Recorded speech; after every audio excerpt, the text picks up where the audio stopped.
Rajkot civil હોસ્પિટલમાં સુવિધાના નામે અસુવિધા હોવાની ચર્ચાઓએ જોર પકડ્યું છે। હોસ્પિટલમાં મેડિકલ સ્ટોરનું 2015 પછી ટેન્ડર બહાર પડ્યું જ નથી। સામાન્ય રીતે દર 3 વર્ષે ટેન્ડર બહાર પડતું હોય છે, પરંતુ દર વર્ષે બહાના બતાવી એક્સટેન્શન મળતા શંકાઓને વધુ દોર મળ્યો। છેલ્લા 8 વર્ષથી પૂર્વ પ્રધાન વલ્લભ કથિરિયાના ભાઈ છગન કથિરિયા મેડિકલ સ્ટોર ચલાવી રહ્યા છે।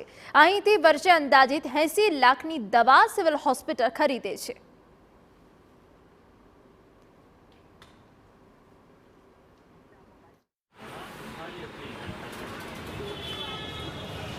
કારણ કે વચ્ચે 2 વખત ટેન્ડર બહાર પડ્યું છે, પણ ફોર્મ પૂરું ન થવાને કારણે ટેન્ડર શક્ય બન્યું નથી અને નિયમ પ્રમાણે અમારા ટેન્ડરના નિયમ પ્રમાણે 10% દર વર્ષના રાજથી ઉપરથી ઓર્ડર પ્રમાણે અમે ચલાવીએ છીએ। સિવિલ હોસ્પિટલ જ્યારે પણ ટેન્ડર પ્રક્રિયા કરે ત્યારે અમને કોઈ વાંધો નથી। અગાઉ એક વખત ટેન્ડર પ્રક્રિયા થઈ હતી, 1 કે 2 વખત, પણ કોઈ સંજોગો વસાત ટેકનિકલ કારણોસર એ ટેન્ડર પ્રક્રિયા પૂર્ણ થયેલ ન હતી।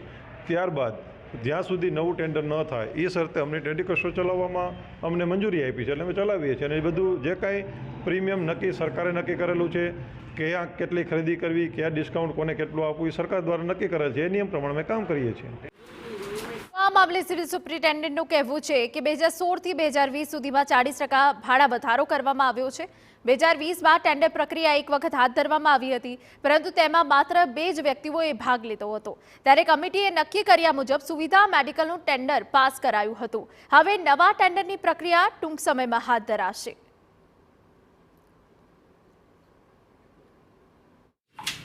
આપને ત્યારે 3 વર્ષની આપેલી હતી અને 3 વર્ષ પછી આપને આમાં નવું કરવાનું હતું, પણ એવું પણ શરત હતું કે 40% કદાચ વધારે ભાડો આપી દે તો આપણે આનું કન્ટિન્યુ કરીએ। એટલે આ નિયમ મુજબ આપણે 2020માં આ નવું ટેન્ડરનું પ્રક્રિયા થયું હતું અને નવું ટેન્ડર પ્રક્રિયામાં ફક્ત 2 પેઢી આવ્યું હતું, એટલે સર્વાનુમતિથી જે આપણા કમિટી છે આ ટેન્ડરનું નામંજૂર કર્યું હતું।